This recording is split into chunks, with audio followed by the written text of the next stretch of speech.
ప్రజలు ఇవాళ మాట నమ్మాలి sir. Boss will sit in the office. Leader will lead the team. ప్రజాపాలనలో వ్యక్తిగత సమస్యలే పరిష్కారం అవుతున్నాయా?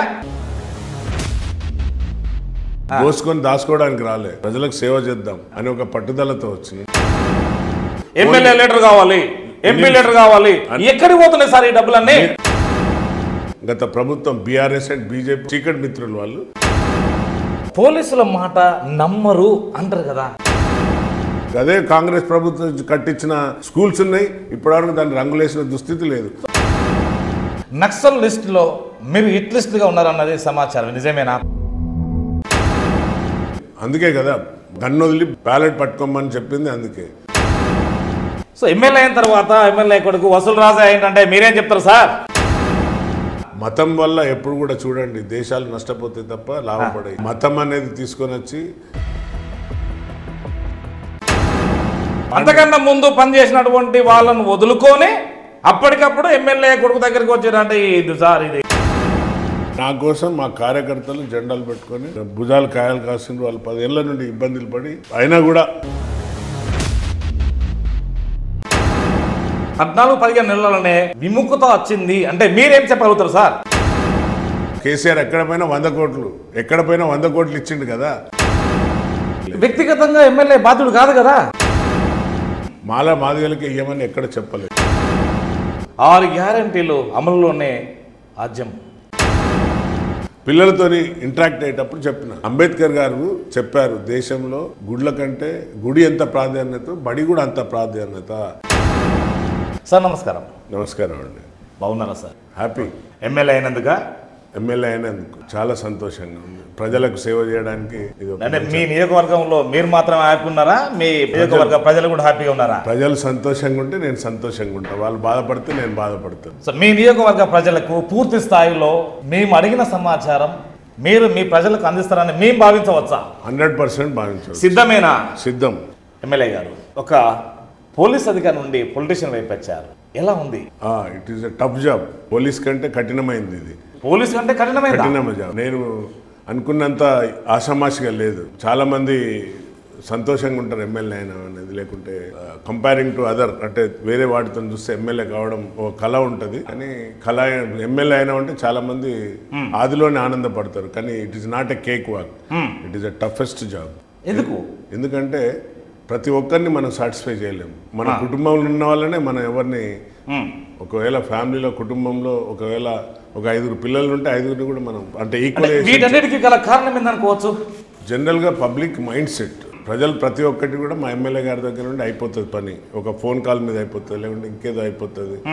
ఎమ్మెల్యే గారు లెటర్ ఇస్తే అయిపోతుంది, అంత ఆషామాషి కాదు. అంటే శాశ్వత సమస్యలు పరిష్కారం అయితే వారికి ఉన్నటువంటి కోరికలు ముగింపు అవుతుంది కదా. శాశ్వతమైన అనేది ఒక ఎత్తు అయితే కొన్ని వాళ్ళకు సెల్ఫ్ ఉంటాయి, కొన్ని అంటే ఇప్పుడు నాకు వ్యక్తిగతంగా ఉంటాయి కొన్ని. ఓకే, వ్యక్తిగతంగా వారికి చేయనప్పుడు వాళ్ళు అన్హ్యాపీ ఫీల్ అయ్యి. వ్యక్తిగతంగా ఎమ్మెల్యే బాధ్యుడు కాదు కదా. అంటే ఎక్స్పెక్టేషన్స్ ఉంటాయి, ఎమ్మెల్యే గారు చెప్తే అయిపోతుంది ఈ పని. అలాంటి వాటిలలో వాళ్ళు అలాంటి వాతావరణంలోకి పొలిటికల్ నెట్టబడింది అనుకోవచ్చా మరి? 100%. ఇప్పుడు ఏమైపోయిందంటే గత 10 ఏళ్ల ప్రభుత్వంలో వ్యక్తిగతంగా ఎక్కువైంది. ప్రజల కంటే, ప్రజల సమస్యల కంటే వ్యక్తిగత సమస్యలను వ్యక్తిగతంగా తీసుకున్నారు వాళ్ళు. కాబట్టి ఈరోజు కాంగ్రెస్ ప్రభుత్వం ప్రజాపాలనలో వ్యక్తిగత సమస్యలే పరిష్కారం అవుతున్నాయా? లేదు. ఇప్పుడు ప్రజలకు అనువుగా దగ్గరగా ఉన్నాయి. మీరు తీసుకోండి, మా ప్రభుత్వాన్ని తీసుకుంటే గౌరవ ముఖ్యమంత్రి గారు రేవంత్ గారు వచ్చాక is not a boss, is a leader. A dais మీద కూడా చెప్తాను, మీకు బాస్ కావాలన్నా లీడర్ కావాలన్నా, boss will SIT in the office, leader will lead the team.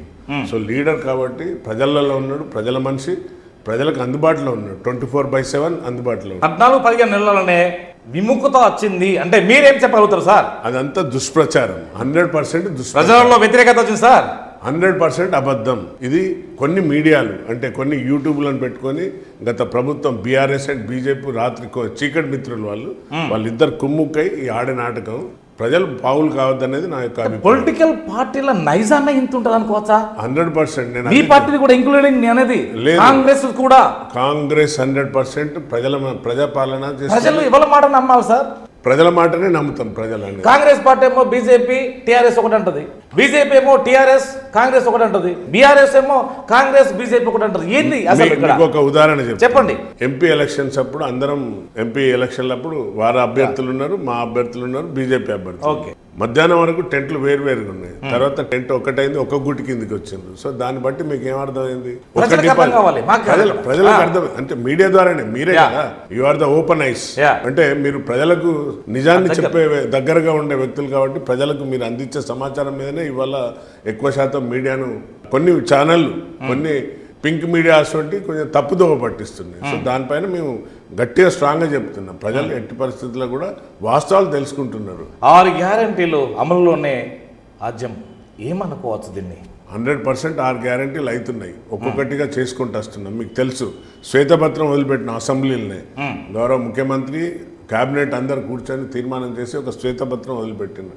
అలా మొత్తం డీటెయిల్గా ప్రజలు కూడా అర్థం చేసుకున్నాకనే కదా ఈరోజు కాంగ్రెస్ పాలన ప్రజాపాలన వచ్చింది. గేట్ బద్దలు కొడతామన్నాం, ఇనుప గేట్లు తీసేసిండ్రు, అది ప్రజాభవన్గా మార్చినాం.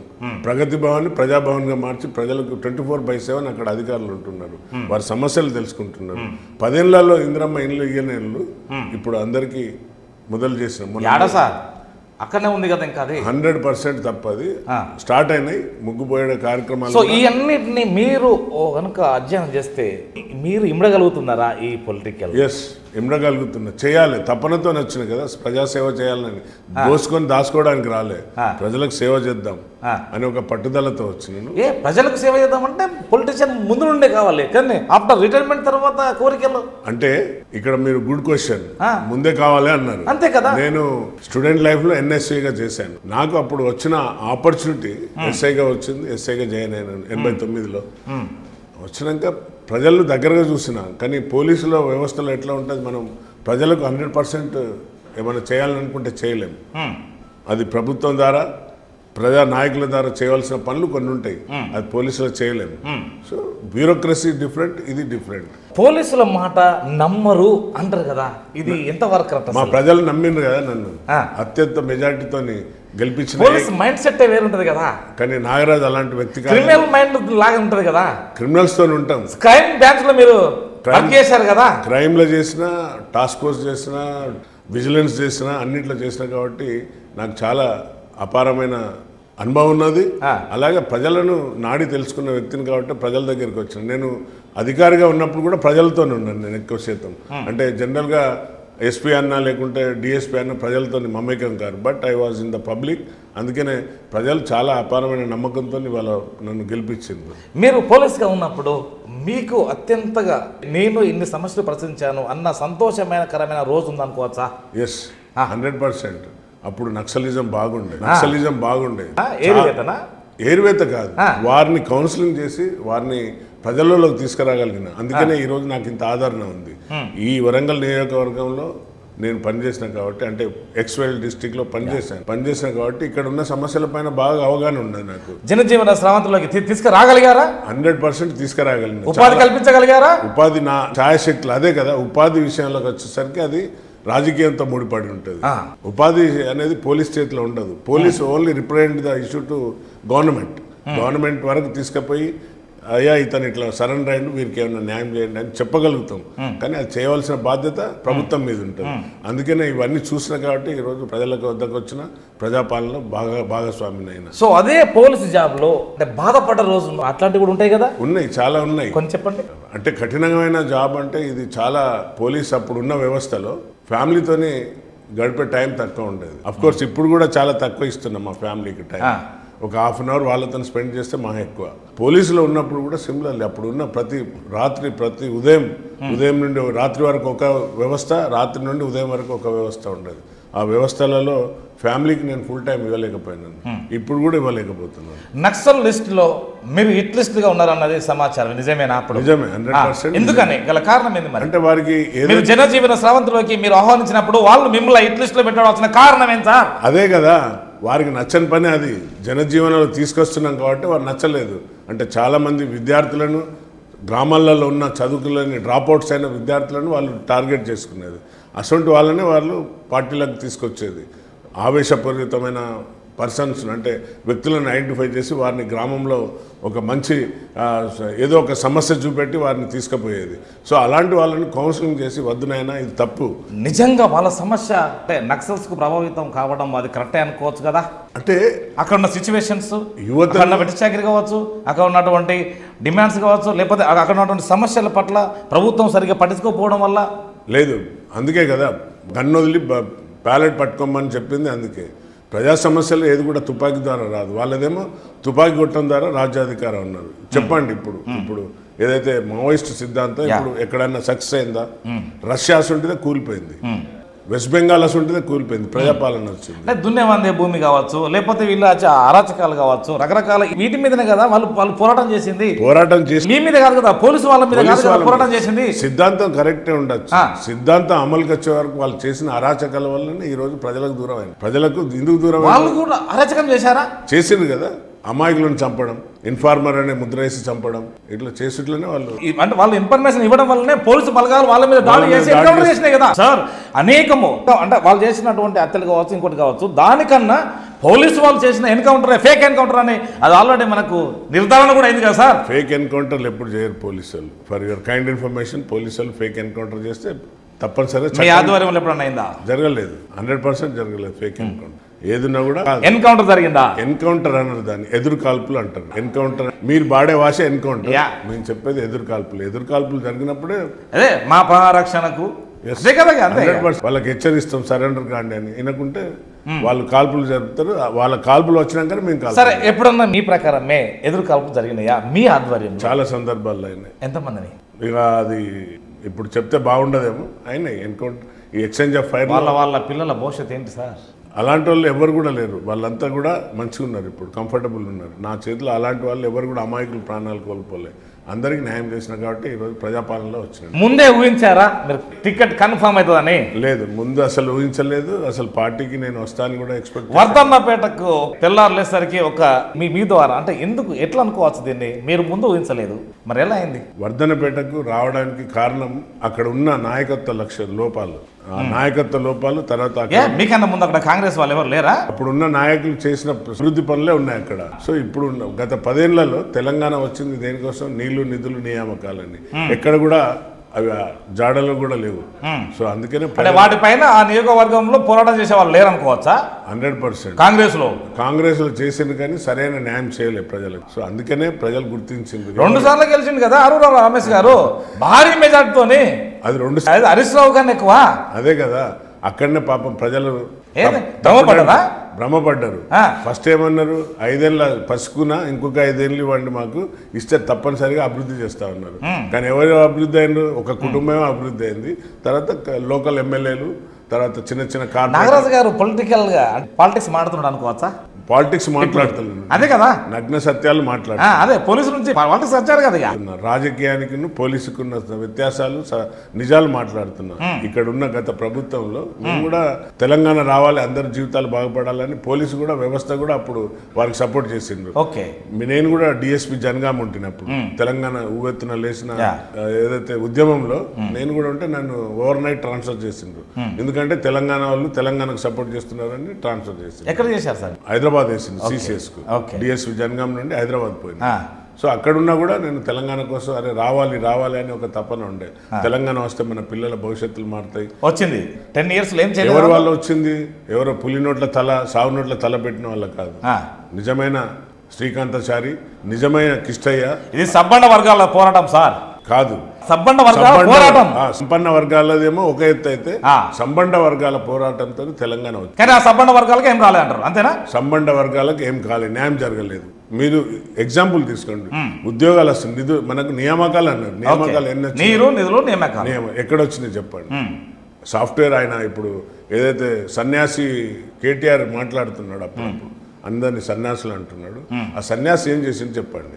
ఆ సన్యాసి ఎంతసేపు ఒక 4 ముక్కలు ఇంగ్లీష్ మాట్లాడంగానే కాదు, నేను అమెరికాలో చదువుకున్నా అనేది కాదు. ఇక్కడ నువ్వు ఎంతమందికి న్యాయం చేయగలుగుతున్నావు? విద్యార్థి లోకానికి ఏం చేసినావు, నీ వల్ల విద్యార్థులు ఎంతమంది చనిపోయారు నువ్వు చేసిన తప్పిదాల వల్ల, నువ్వు నిరుద్యోగులకు ఏం చేసినావు, 10 ఏళ్లలో నువ్వు మీ నాన్న ఏం చేసిండు, అది that is the main question. ఈ రోజు ప్రభుత్వం చిత్తశుద్ధితో, ప్రజాపాలన చిత్తశుద్ధితో ఉన్నది. ప్రతి ఒక్కరు కూడా నియామకాలు చేశాము, నీళ్లు ఇచ్చాము, నిధులు మనకే వచ్చినాయి, ఇంకేం కావాలి టిఆర్ఎస్ ప్రభుత్వంలో అన్నది కదా వాళ్ళ వాదన. ఎక్కడ వచ్చినాయి అదే అడుగుతున్నాను నేను. కాంగ్రెస్ వచ్చిన తర్వాత కనీసానికి లేదు. ఇప్పుడు ఖరీఫ్ కు నీరు కూడా అందించలేని పరిస్థితుల్లో కాంగ్రెస్ ఉన్నది సార్. వారు చేసిన తప్పిదాలు ఏదైతే కాళేశ్వరం కూలడంతో మనకు ఏదైతే నష్టం జరిగిందో ఆ నష్టాన్ని భరించలేకపోతున్నాం, ఆ నష్టాన్ని పూర్తి చేస్తున్నాం. ఆ నష్టంతో వచ్చే రాబోయే రోజులలో రైతులకు 100% నీళ్లు ఇచ్చే బాధ్యత ప్రభుత్వాన్ని ఉంది. ఈ 14 నెలల్లోనే మొత్తం మీద మార్పు తీసుకొచ్చారని భావించవచ్చా మీరు? 100% సాధ్యమైంది. చెప్పాలన్నా మీకు? చెప్పండి. ఉద్యోగాలు మనకు కావాల్సిన వ్యవస్థలో ఏం కావాలి? 4 అంశాలు ముఖ్యం. విద్యార్థి లోకానికి ఉద్యోగాలు. క్యాలెండర్ ఇయర్ మీరు ప్రకటిస్తామన్నారు, ఇది 2వ సంవత్సరం అయింది. వినండి, ఉద్యోగాలు రావాలి, ఉద్యోగాలు ఇచ్చినాం. మెయిన్గా ప్రజలకు ఏం కావాలి? ఎడ్యుకేషన్, మెడిసిన్ అనేది, మెడికల్ అనేది రియంబర్స్మెంట్ గా ఈ వ్యవస్థలో మనకు కావాల్సింది.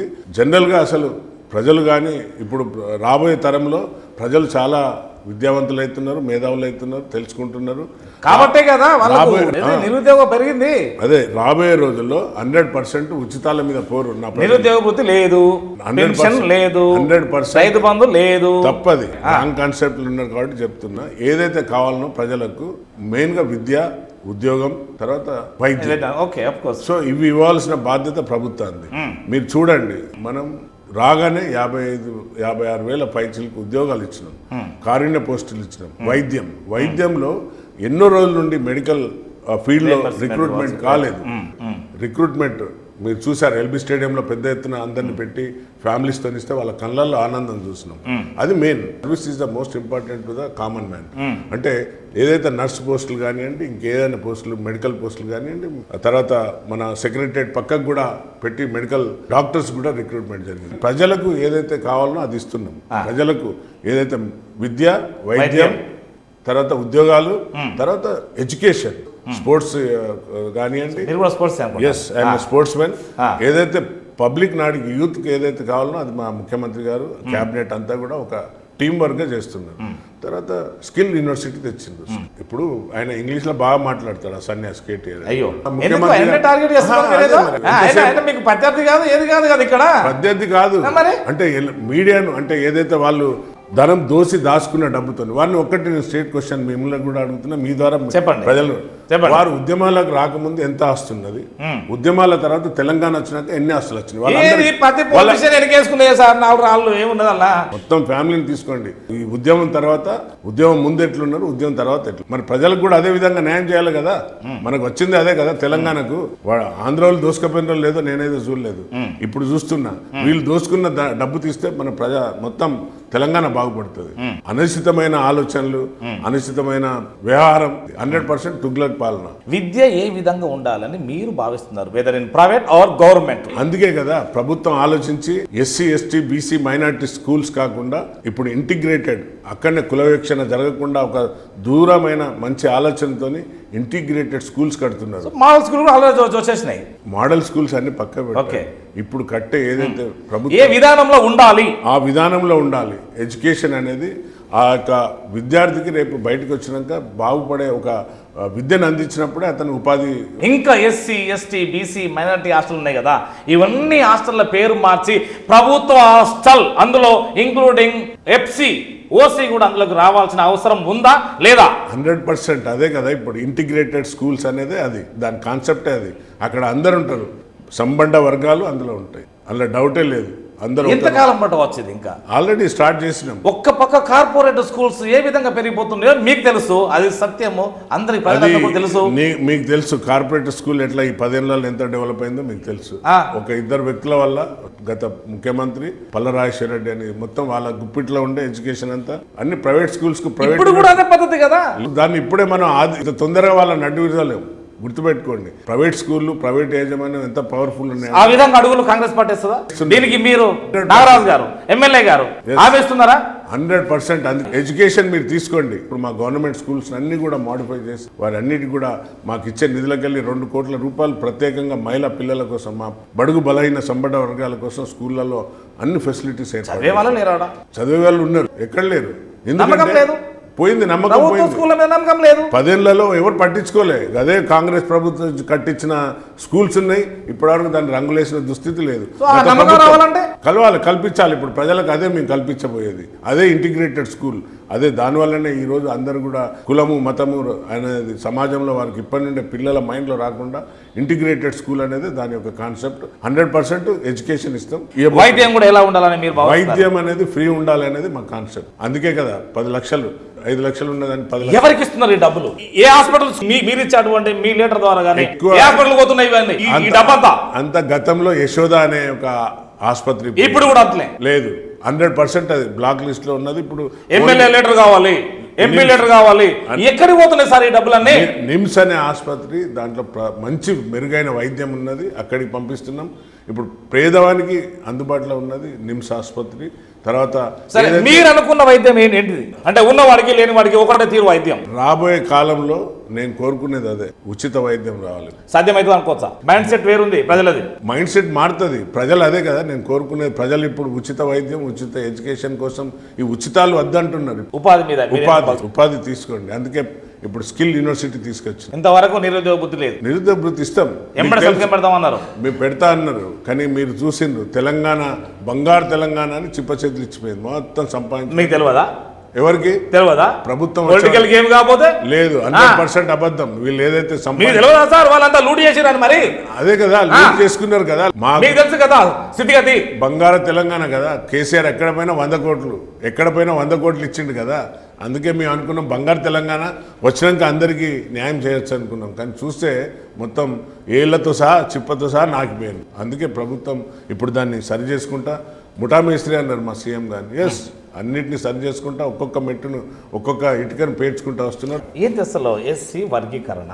ఇందులో మళ్ళీ వద్దనపేట నాగరాజు గారు చాలా ముందు ఉన్నారు. అసలు కావాలన్నా వద్దనా ఏంటి ఇది క్లారిటీ? కావాలనే అనుకున్నాం మేము, ఎక్కడ వద్దని లేదు. కాంగ్రెస్ కావాలనుకున్నప్పుడు మీరు భారీ ఎత్తున పీరియడ్ గ్రౌండ్ లో ఎందుకు సభ పెట్టారు? Yes, good question. ఆత్మాభిమానం 30 ఏళ్ళ నుండి దోసుకుంటున్నారు మాలలు అన్నారు. అది తప్పని చెప్పడానికి వచ్చినాం. తప్పు, మేము చదువుకున్నాం తప్ప ఎడ్యుకేషన్లో ముందుండొచ్చు. కానీ అది ఆంధ్ర వాళ్ళకి ఎక్కువ లాభపడ్డది. ఎందుకంటే తెలంగాణలో మాదిగలు ఎంత నష్టపోయినారో మాలలు కూడా సేమ్ నష్టపోయినారు. ఇది తెలుసుకుంటలేరు ప్రజలు. మా సోదరులకు నేను ఒక్కటే మీ ద్వారా మీడియా ద్వారా వర్గీకరణ జరగనియండి. మాదిగ సోదరులకు ఇంక్లూడింగ్ మందకృష్ణ మాదిగతో సహా చెప్తున్నాను. నేను 100% క్లారిటీగా ఉన్నాం. నేను పెట్టినది ఆత్మగౌరవ సభ పెట్టుకున్నాం. సెల్ఫ్ రెస్పెక్ట్ అనేది మోస్ట్ ఇంపార్టెంట్. నువ్వు నిన్ను తిడితే ఒక కులాన్ని ఎవరికి తిట్టే అధికారం ఇవ్వలేదు. ఎందుకంటే నా కులం గొప్పదని చెప్పుకో, కానీ ఇంకో కులాన్ని తిట్టకని మా యొక్క రిక్వెస్ట్. మాలలు ఎవరిని దోసుకోలేదు, కానీ మాలలే అడ్డు వస్తున్నారు, ఎక్కడ రాలేదు వర్గీకరణకు. ఇప్పుడు సుప్రీంకోర్టు ఇచ్చింది కదా, మాలలో చాలా పవర్ఫుల్ అంటే అడుకోపోనా. వివేక్ వెంకట స్వామి బాగా పవర్ఫుల్, ప్రతిసారి ఆ ఫ్యామిలీ మీద టార్గెట్ చేస్తున్నారు. లేకుంటే మాలలే అడ్డుకున్నారు, ఎక్కడ కూడా మాలలు అడ్డుకోలేదు. 100% అది చిత్తశుద్ధితో చేసింది ప్రభుత్వం. కాంగ్రెస్ ప్రభుత్వం మాట ఇచ్చింది, చేసింది. మేము ఎక్కడ అడ్డుకోవాలని కోరుకుంటున్నాం. 100% కావాలి కదా. కాంగ్రెస్ మేనిఫెస్టోలో ఇట్ సెల్ఫ్ వర్గీకరణకు ఇష్టమని చెప్పిండ్రు, ఆ మాట మీద ఉన్నారు. రాహుల్ గాంధీ గారు ఇచ్చిండ్రు, రాహుల్ గాంధీ చెప్పారు, మా సీఎం గారు. ఎందుకు ఇంకా ఇప్పటి వరకు కూడా ఎందుకు ఇదంతా రగులుతున్నది? అది ఈ వర్గీకరణ పైన సుప్రీంకోర్టు ఇచ్చిన గైడ్ లైన్స్ ప్రకారం జరగలేదు అనేది ఒక తపన ఉంది. సుప్రీంకోర్టు ఏమన్నది, ఇంపీరికల్ డేటా తీసుకోమన్నది. ఇంపీరికల్ డేటా ఇప్పుడు క్యాస్ట్ సెన్సస్ చేసి ఫ్రెష్ సెన్సస్ చేసి ఏమన్నది. సో దానిపైన విభాగాల్లో రావాలి. ఎవరైతే అందులో ఏమి ఇచ్చింది సుప్రీంకోర్టు, ఎవరైతే ఇప్పటి వరకు అంబేద్కర్ ఇచ్చిన ఫలాలు, అంబేద్కర్ ఇచ్చిన ఏ వర్గాలకైతే అందలేదో ఆ వర్గాలను అప్లిఫ్ట్ చేసి వాళ్ళని ముందడ పెట్టమన్నది. వాళ్ళకి ఇవ్వండి అన్నది, వారిని ముందుకు తీసుకురండి అన్నది. మాదిగలకి ఇవ్వమని ఎక్కడ చెప్పలేదు. బీసీ జనగణనపై మీకు క్లారిటీ ఇవ్వండి. బీసీ కులగణన చాలా గొప్పమైన అంశం ఇది. ఎందుకంటే భారతదేశ చరిత్రలో భారతదేశం మనం వచ్చినాక స్వాతంత్రం సాధించుకున్నప్పటి నుండి ఇప్పటివరకు కూడా కులగణన జరగలేదు. అలాంటిది కాంగ్రెస్ ప్రభుత్వం చేసి రాహుల్ గాంధీ ఇచ్చిన మాట మా యొక్క గౌరవ ముఖ్యమంత్రి గారు, మా పొన్నం ప్రభాకర్ గారు, ఆ టీం అంతా పేరు నిలబెట్టుకున్నది. కులగణన చేసిండ్రు, చేసి నిరూపించి చూపెట్టారు. తప్పులు కాదు, తప్పుడుగా ఎక్కడ కూడా చేయలేదు. 100% చేసిండ్రు. మొన్న కూడా ఎవరైతే లేదు ఆయన తీన్మార్ మల్లన్న చెప్పిన మాటల పైన మీరు ఉండకండి. తప్పంటారా? 100% లేదు. సరే, అతను ఇప్పుడు సస్పెండ్ అయ్యాడు, అది వేరే విషయము. సరే, అతను చెప్పింది కాదు, మొత్తం గ్రాండ్ టోటల్ ఎంత, ఏ వర్గాలు ఎంత ఉన్నాయి, అదంతా కనీసానికి లేదు కదా, రాలే కదా, అది చట్టసభలకు పోతే అది నిలవదు కదా. లేదు, 100% నిలుస్తుంది. 100% ట్రాన్స్పరెంట్ గా ప్రభుత్వం చేసి, ఒకవేళ అదే నిజం అనుకుంటే మళ్ళీ మీరు రెండోసారి కులగణనకు ఎందుకు అవకాశం ఇచ్చారు? ఎస్, ఇక్కడ క్లారిటీ ప్రజలకు ఏదైతే నమ్మకం కలగలేదో, మాకు మేము ఎక్కువ మంది ఎవరైతే పార్టిసిపేట్ చేయలేదో, ఇళ్ళ నుండి మేము చెప్పుకోలేదో వాళ్ళకు కూడా ఒక ఆపర్చునిటీ ఇచ్చింది. అరే వారికి ఎలాంటి రాయితీ మీకు వర్తించదాన్ని ఒకటి అనౌన్స్ చేస్తే అయిపోతుంది కదా సార్, వాళ్ళు వస్తారు కదా. 100% అది అట్లా చేస్తే ప్రజలలో తప్పు సమాచారం పోతుంది. కులగణనలో ఎవరైతే పార్టిసిపేట్ కారో మీకు ఎలాంటి రాయితీ వర్తించదు. అప్పుడు అట్లా వద్దు, అట్లా మాట్లాడితే నష్టపోతారు ప్రజలు. తప్పు, రాంగ్ మెసేజ్. వాళ్ళు ఎవరైతే కొందరు చదువుకున్న వాళ్ళు కానివ్వండి, చదువు లేని వాళ్ళు ఎవరైతే ఈ కులగణనలో ఎంటర్టైన్మెంట్ స్థానిక సంస్థల ఎలక్షన్స్ ఉన్నాయి, 42% ఇస్తాను ప్రభుత్వం ఇచ్చి తీరుతుంది. ప్రభుత్వం మాట ఇచ్చింది. రాహుల్ గాంధీ చెప్పిన మాటను తూచా చెప్పకుండా మా యొక్క కేబినెట్ కానివ్వండి, మా సీఎం గారు, ముఖ్యమంత్రి గారు 100% చేసి న్యాయం చేసి చూపెడతా అన్నాడు. నేనే చివరి చీఫ్ మినిస్టర్ కావచ్చు అనే ధైర్యం ఎవరికన్నా ఉన్నదా? Declared himself, yes I'm the last Reddy minister, CM కావచ్చు, వచ్చేది బీసీ లోకం అని చెప్పిండు. అంత ధైర్యంగా చెప్పినాక ఇంకా దీనిపైన ఆర్గ్యుమెంట్ అవసరం లేదు. సరే సార్, ఇంకోటి మీరు అక్కడక్కడ అంటే మీటింగ్ లో కావచ్చు, ఒక గుడి కడితే పుచ్చకాలు తయారైతే విద్యాలయం కట్టాలి, ఒక స్కూల్ కట్టాలన్నారు. ఏంటి అసలు దీన్ని మనం ఎట్లా అర్థం చేసుకోవచ్చు? మీ నియోజకవర్గ ప్రజలు ఏ విధంగా అర్థం చేసుకుంటారు? మా నియోజకవర్గ ప్రజలు చాలా మంచిగా అర్థం చేసుకున్నారు. నేను చూడండి, నాకు చుట్టూ అంబేద్కర్ దేవుడే ఉన్నాడు. సో నేను చెప్పింది ఏంటంటే సమయాన్ని బట్టి చెప్పినాను. సమయ సందర్భం ఇక్కడ ఒక స్కూల్లో పిల్లలతోని ఇంటరాక్ట్ అయ్యేటప్పుడు చెప్పిన అంబేద్కర్ గారు చెప్పారు, దేశంలో గుడ్ల కంటే గుడి ఎంత ప్రాధాన్యత, బడి కూడా అంత ప్రాధాన్యత. గుళ్ళు ఎక్కువ కట్టి అంతే కదా, గుళ్ళు కడితే భిక్షాలు తయారవుతారు, బడి కడితే విద్యావంతులై ప్రపంచాన్ని శాసించగలుగుతారని చెప్పిన మహా వ్యక్తి అంబేద్కర్. సో మీ నియోజకవర్గ ప్రజలు దాన్ని అర్థం చేసుకోలేకపోయారని భావించవచ్చా? మరి 100% తప్పది. బీజేపీ మత రాజకీయ పార్టీలు ఉన్నాయి కదా, మతం వల్ల ఎప్పుడు కూడా చూడండి దేశాలు నష్టపోతే తప్ప లాభపడాయి. ఈ మతం అనేది తీసుకొని వచ్చి ప్రజల మీద బలవంతంగా రుద్ది కేవలం బీజేపీ ప్రాపగండ మాత్రమే. బీజేపీ ఓట్లు రాముని అడ్డం పెట్టుకొని అడిగింది. మేము అడగలేదు, మేము జై సంవిధాన్ అంటున్నాం. జై సంవిధాన్, జై భీమ్, జై బాపూజీ. అరే ఎంత మంచి కాన్సెప్ట్ అండి, గొప్ప కాన్సెప్ట్. ప్రజలు అర్థం చేసుకోవాలి, రాజ్యాంగ పరంగానే చేయాలి, అందరికి సమానం. నిన్న నత్తి పోయేటోడు సొల్లుగాడు బీజేపీ బండి సంజయ్ అనే ఒక విధవానాలనా లేక ఏమన్నా తెలియదు. పాకిస్తాన్ టీమా కాంగ్రెస్ అనేది? అట్లా పోలుస్తాడా? అంటే ముస్లింల యొక్క మీ యొక్క ఏమున్నది, మీరు ఏం చెప్పదలుచుకున్నారు ముస్లిం సోదరులకు చెప్పండి. అంటే ముస్లింలు భారతదేశంలో లేరా, ఉన్నారా, లేక ఉన్న వాళ్ళని గెట్టేస్తావా బయటకు, ఏంటిది అన్నట్టు నీ ఉద్దేశం ఏంది? ముస్లిం సోదరులు మనం ఎంత రైట్స్ ఉన్నదో వాళ్ళకంతే ఉంది. వారు కూడా భారతదేశ చరిత్రలో పోరాటంలో భాగస్వాములు అయినరు. అంత మాత్రాన నువ్వు పాకిస్తాన్ టీం అని కాంగ్రెస్ అంటావా? కాంగ్రెస్ కులము మతాల మరి ఎందుకు దీని మీద చర్చ జరగలేదు? కాంగ్రెస్ పార్టీ ఎందుకు 100% కౌంటర్ ఇచ్చినాం. అక్కడనేమో అమిత్ షా అంబేద్కర్ ఇచ్చిన యొక్క రాజ్యాంగ పరంగా వచ్చిన హక్కును కూడా తాను కూడా అనుభవిస్తూ జై శ్రీరామ్ జై శ్రీరామ్ అనండి. అంబేద్కర్ అంటే అది ఫ్యాషనేట్ అయిపోయింది. జై భీమ్ అంటున్నారు. అంబేద్కర్ అనే బదులు శ్రీరాముని కొలు, నీకు ఆత్మ పరలోకం పోతా ఉంటా, ఎక్కడున్నా చూపెట్టమంటున్నా నేను. పరలోకాన్ని పోయి ఆయనను పోయి మమ్మల్ని కూడా చెప్పు ఇక్కడ ఉన్నది రాండి అంటే ఒక రాజ్యాంగ శిల్పి. ఇక్కడ విషయం ఏంటంటే ప్రజల కొరకు ఎన్నుకోబడినటువంటి ఒక వ్యక్తి. ఒక ఎగ్జాంపుల్ చెప్తా. ఉలి వల్ల దెబ్బలు తిన్న దేవుడు కూడా పూజించబడతాడు. ఎన్ని ఉలి దెబ్బలు తింటేనే ఆ యొక్క రూపం వస్తుంది. అలాంటి వ్యక్తి అంబేద్కరుడు. ఎన్నో దెబ్బలు తిని ఎన్నో నష్టాలు కష్టాలు అన్నిటికీ 100% జై భీమ్ అంటే తప్ప ఎవరు అనలేదు, కానీ అమిత్ షా మాత్రం అన్నారు. అదే కదా, జీర్ణించుకోలేకపోతున్నారు. ఇప్పుడు ఢిల్లీలో చూడండి, ఇప్పుడు అంబేద్కర్ ఫోటోని తీసేసింది. ఇప్పుడు మళ్ళా అంబేద్కర్ వల్లే నేను ఈ కుర్చీలో వచ్చినా అని మోడీ అంటాడు. మోడీ ఒక స్టేట్మెంట్, అమిత్ షా ఒక స్టేట్మెంట్. అంబేద్కర్ది ఒకటి, వాళ్ళకే కాన్ఫ్లిక్ట్ ఉన్నది. చూడండి, మేమైతే క్లియర్ ఉన్నాం. భారతదేశం అంటే గౌరవించాలి. First we are the Indian citizen of Indians. దాని తర్వాతనే మనం భారతదేశ పౌరులు తప్పే మనం నెక్స్ట్. డయల్ యువర్ ఎమ్మెల్యే ఏంటి ఈ కాన్సెప్ట్ తోని ఎలా ముందుకెళ్లారు? అంటే మీకు ఏ సమస్యలు ఈ ప్రోగ్రాం ద్వారా మీ దృష్టికి వచ్చినాయి? ఎలక్షన్ టైంలో ఏదైతే సర్వే చేసింది, సర్వేలో అందరం పార్టిసిపేట్ అయినాం. నాతో పాటు సోదరులు సీనియర్ నాయకులు నమిల్ల శ్రీనివాస్ ఉండే, రాజయ్య బాపు ఉండే, బాపు అంటాను ఎక్స్ఎంపీ గారు ఉండే, తర్వాత విద్యావేత్త అయిన పరంజ్యోతి గారు ఉండే. సో అందరం పార్టిసిపేట్ అయినాం. ప్రజలు వర్ధనపేట నియోజక ప్రజలు నాగరాజుని బాగా విశ్వసించింది. ఎస్, ఈజ్ ద లీడర్ అని, ఏ సమస్యనైనా కూడా పరిష్కరించగలుగుతారు అపారమైన నమ్మకంతో నాకు ఓట్లేసి గెలిపించింది. సో నేను గెలిచిన రోజే చెప్పిన, ఈ విజయం నాది కాదు, నా కార్యకర్తలదని. ఎవరైతే మీరు ప్రచారం కూడా అన్నతం మాత్రమే ఉంది మీది, ప్రచారం కూడా లేదు నాది. అదే నా కార్యకర్తలే చేసి అసలు అనూహ్యం ఇది. నా కోసం మా కార్యకర్తలు జెండాలు పెట్టుకొని భుజాలు కాయలు కాసిండ్రు. వాళ్ళు 10 ఏళ్ల నుండి ఇబ్బందులు పడి అయినా కూడా వాళ్ళు నన్ను గెలిపించుకున్నారు. వాళ్ళకి నేను ఎప్పుడు కూడా అనుకోలేదు కదా. లే, నాకు ముందే రిజల్ట్ తెలిసింది ఎట్లా గెలుస్తున్నా అని. అసలు కాంగ్రెస్ పార్టీ అర్థం ఈ తెలంగాణలో నమ్మకం లేదు సార్. నమ్మకం లేకపోవచ్చు, కానీ ప్రజలు నమ్మిండ్రు కాంగ్రెస్ ప్రజాపాలన కోసం. ఏదైతే మా లీడర్, మా యొక్క నాయకుడు, మా యొక్క అప్పటి పిసిసి అధ్యక్షులు రేవంత్ రెడ్డి గారు పడ్డ కష్టం, వారి వల్లనే ఈరోజు కాంగ్రెస్ అనేది పాలన వచ్చింది. ప్రజాపాలన అందరికీ అంది. కొండా సురేఖకు మీకు అసలు వివాదం ఏంది? అసలు ఎందుకు వచ్చింది? ఎందుకు ఇది అసలు? ఎవరు చెప్పారు సురేఖతో మాకు సమస్యలు? అయ్యో, మీకు తెలియదా? మళ్ళీ ఎవరు చెప్పారు? అదే కదా నేను అదే అడుగుతాను. ఏంటి అసలు మీ అర్థం? మీరు ఉండండి అంటే దాని అర్థం ఏంది? లేదు, తప్పది. అది రాంగ్ మెసేజ్ పోయింది. మీరు చేసింది ఒకటైతే ఇంకోటి విధంగా. వారితో మాకు ఎలాంటి ఏంటి అసలు? అదే మీరు చేసింది ఏంటిది? ఆమె అర్థం చేసుకున్నది ఏంటి? తప్పు అదే కదా, అక్కడనే మిస్అండర్స్టాండింగ్ అయింది. ఏంటంటే మేము అందరం పోయి సురేఖ మీద కంప్లైంట్ చేసినామని మినిస్టర్. తప్పది చేయలేదా? చేయలేదు. మేము వెళ్ళి వరంగల్ సమస్యలను అందరం కలిసి టీం వర్క్ చేస్తున్నాం. సో వారిని కూడా ఎక్కువ, వారు వేరే అంటే ఇన్ఛార్జ్ మినిస్టర్ ఉన్నారు, వారిని కూడా భాగస్వాములు కలపండి, వారితో కూడా చేయాలి అందరం కలిసి. వ్యక్తిగతంగా సురేఖ గారికి లేక మన ప్రకాష్ రెడ్డి గారికి ఏమన్నా అయ్యుంటే అవి. వరంగల్ జిల్లా వాసుల అక్కడ చిరకాల స్వప్నమైనటువంటి మామ్నూర్ ఎయిర్పోర్ట్, దీన్ని మనం ఎలా స్వాగతించవచ్చు? నేను ఈ మీడియా ద్వారా మీకు చెప్తున్నాను, ఇది వరంగల్కు ఒక తలమానిక్యం లాంటి. చాలా రోజుల నుండి, అంటే నేను చిన్న ప్రభుత్వం కూడా హామీ ఇచ్చింది.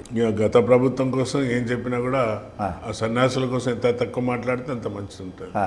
ఎందుకు సన్యాసులు అంటున్నా అంటే, నేనే తెల్లగుర్రం ఎక్కినా, మా అయ్య తెల్లగుర్రం ఎక్కిన, నేను కూడా ఎక్కుతాను. ప్రజలు బుద్ధి చెప్పినాక కూడా ఇంకా బుద్ధి వస్తలేదు. ప్రభుత్వం, గత ప్రభుత్వం 10 ఏళ్ళు ఉన్నా కూడా, బీజేపీ ఉన్నా కూడా ఎందుకు తేలేకపోయినారు? నాకు ఇలా చాలా ఆశ్చర్యం ఏమనిపించింది అంటే, వినోద్ కుమార్ లాంటి ఎక్స్ఎంపీ గారు, వారు చాలా, వారు అంటే గౌరవం, రెస్పెక్ట్, ఒక న్యాయవాది. ఆయన ఇప్పుడు ఓడిపోయింది కాబట్టి వారు కూడా మేము చేస్తేనే వచ్చింది ఇప్పుడు అని అంటున్నది. ప్రతిసారి వాళ్ళకు పుట్టిన బిడ్డను మేము ఎత్తుకుంటున్నామని కామెంట్ చేస్తాం. కళాక్షేత్రం, కాళాజీ కళాక్షేత్రం, ఉద్యోగాలు అన్నిట్లో మాదే మాదే మాదే. అరే మీది అయినప్పుడు మీరు ఎందుకు చేయలేకపోయినారు? 10 ఏళ్ళలో ఎందుకు చేయలేదు? ఎందుకు ఉద్యోగాలు ఇవ్వలేదు? ఎందుకు ఎయిర్పోర్ట్ తేలేదు? ఎందుకు నియామకాలలో మీరు అడ్డుపుల్లలు? ఎయిర్పోర్ట్ తేవడంలో కాంగ్రెస్ పార్టీ యొక్క సమిష్టి కృషి. నాగరాజు ఒక్క పేరు కాదు. దయచేసి గౌరవ ముఖ్యమంత్రి రేవంత్ రెడ్డి గారిది మరియు పాత్ర ఉందనుకోవచ్చా? అంటే మేము రిక్వెస్ట్ చేసినాం. ఆ రోజు ఇక్కడ ఏదైతే నాకు అప్పుడు పిసిసి అధ్యక్షులుగా ఉండి, అదే నేను పుట్టిన ఊరు దగ్గరనే తిమ్మాపూర్లో మేము మీటింగ్ సభ పెట్టినప్పుడు, సభలో అన్నగారు మాట ఇచ్చిండ్రు, 100% మనం నియోజకవర్గానికి ఎయిర్పోర్ట్ తీసుకొద్దాం అనే విధంగా. అలాగే ఎంపీ ఎలక్షన్లు తర్వాత గెలిచాక సీఎం హోదాలో కూడా ఉండి మడికొండ దగ్గర పెట్టిన మీటింగ్లో ఎంపీ కడియం కాయవ్ గారికి వచ్చినప్పుడు అక్కడ కూడా అన్నగారిని అప్పీల్ చేసినాం. తప్పనిసరిగా మాకు ఎయిర్పోర్ట్ అనేది చాలా అవసరం. ఎయిర్పోర్ట్ అనేది వస్తే చాలా అప్లిఫ్ట్ అవుతుంది. వరంగల్ మీరు మరో రాజధాని లాగా, హైదరాబాద్ లాగా చూడాలనుకుంటున్నారు. మీరు కొద్ది రోజుల క్రితము మార్చి కల్లా దాదాపు డంపింగ్ యార్డు పూర్తవుతా అని ఒక మాట ఇవ్వడం జరిగింది. అది అయిపోయింది అనుకోవచ్చా? 100% అది కూడా అన్నగారు, సీఎం గారు, గౌరవ ముఖ్యమంత్రి గారు ఇచ్చిన మాట వారు నిండు సభలో కూడా ఇచ్చారు. ఈ రోజు చెప్పండి, మీ రాజకీయ భవిష్యత్తు ఎలా ఉండబోతుంది? ఇప్పుడున్న ఈ వర్ధన్నపేటలో మీరు ఎలాంటి ప్రణాళికలు వేసుకొని మీరు ప్రజలకు దగ్గర కాబోతే? డైలూర్ ఎమ్మెల్యే అని పెట్టినాం. ఏ సమస్య కోసం ఎమ్మెల్యే గారి దగ్గరికి రాకండి, ఒక ఫోన్ చేయండి. మీకు నీ వ్యక్తిగత సమస్యనా లేక ఇంకేదైనా సమస్యనా, గ్రామ సమస్యనా, ఎలాంటి నా వల్ల అయ్యే సమస్యలన్నీ తక్షణమే ఫోన్ ద్వారానే చేపిస్తున్నా. సో ఎమ్మెల్యే అయిన తర్వాత ఎమ్మెల్యే కొడుకు వసూలు రాజా ఏంటంటే మీరేం చెప్తారు సార్? చెప్పమనండి, ఎక్కడ వసూలు చేస్తున్నాము, ఎవరి భూమిని ఆక్రమించుకున్నాం, ఎవరి దగ్గర వసూలు చేస్తున్నాం. ఒక ఇద్దరు ఎమ్మెల్యేలకు ఈ యూత్ కాంగ్రెస్ ప్రెసిడెంట్ లో ఎందుకు వివాదంగా మారింది అనుకోవచ్చు? రాలేదు, మీరు ఎమ్మెల్యే అయింది కదా, ఇంకొకరికి అవకాశం ఇవ్వచ్చు కదా, మీ కొడుకుని ఎందుకు పెట్టవలసి వచ్చింది? అట్లా అంటే మరి అక్కడ జానారెడ్డి కొడుకులు వచ్చిండ్రు, ఇంకా చాలా మంది వచ్చిండ్రు. రాజకీయం ఇప్పుడు మా కడియం స్టేజ్ గారి డాక్టర్ వచ్చింది. We have to invite youth ని, ఇన్వైట్ చేయాలి, ఇన్వైట్ చేసి చేయాలి.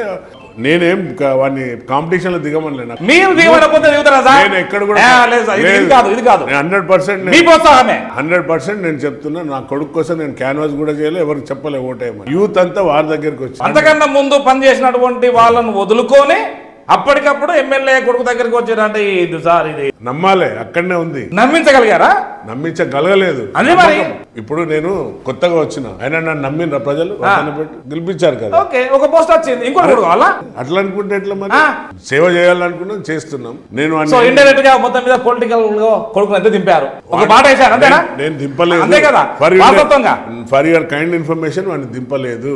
వాళ్ళని వారి యొక్క స్నేహితులు, వారి యొక్క యూత్ అంతా కలిసి అన్న నువ్వు చదువుకున్నవాడు ఆధిపత్య పోరు వర్సెస్ ఎమ్మెల్యే అట్లేం నాగరాజు లేదు. 100% తప్పది. కొన్ని మీడియాలు దాన్ని తప్పు చూపెట్టినాయి. ఇద్దరి మధ్యన ఏదో గొడవ అవుతుంది ఎమ్మెల్యే గారికి, ఇద్దరి మధ్యలో మాత్రం బాగా జరిగింది. నథింగ్ కోల్డ్ కాదు కదా. చివరిగా మీరు చెప్పండి, మీ వర్ధనపేట ప్రజలకు ఏమి హామీలు ఇస్తున్నారు? మీరు ఇప్పటి వరకు ఇచ్చిన హామీలు ఏంటి, అవి ఎలా ఇంప్లిమెంట్ చేయబోతున్నారు? ప్రతి హామీలను పూర్తి చేసుకుంటూ వస్తున్నది ప్రభుత్వం. ప్రభుత్వం ఇచ్చిన హామీలను ప్రతి ఒక్కటి నెరవేరుస్తున్నారు. ప్రతి ఒక్క పథకాన్ని బడుగు బలైన వర్గాలు ఎవరైతే నా నియోజకవర్గాలు ఉన్నారో వారికి చేరవేస్తున్నారు. స్థానిక సంస్థలను దృష్టిలో పెట్టుకొని చెప్పండి. 100% గెలుస్తున్నాం. ప్రజలకు ఏమైతే అందివ్వాలనుకున్నారో, వాగ్దానాలు చేశారో అవి పూర్తిగా చేరలేదు. అందుకనే మీరు ఎలక్షన్స్ కొరకు ఈ కులగణనను ఎక్స్టెండ్ చేసుకుంటూ పోతున్నారు. తప్పు. ఇవన్నీ అంతే, ఏం లేదు, తప్పు అపోహలు తప్ప ఏం లేవు. వర్ధనపేట ప్రజలకు 100% ఏదైతే మాట ఇచ్చినామో కాంగ్రెస్ ప్రభుత్వం ప్రజాపాలన ఇచ్చింది. సో ఇదండి వర్ధనపేట ఎమ్మెల్యే గారు నాగరాజు గారు మనకు, మీకు, మా ద్వారా మీకు అందించినటువంటి సమాచారం. చూద్దాం మరొక 2 సంవత్సరాల్లో మీ ముందుకు మరింత సమాచారం కూడా పట్టుకొని వచ్చే ప్రయత్నం చేస్తాను. నమస్కారం సార్. నమస్తే, థ్యాంక్ యూ.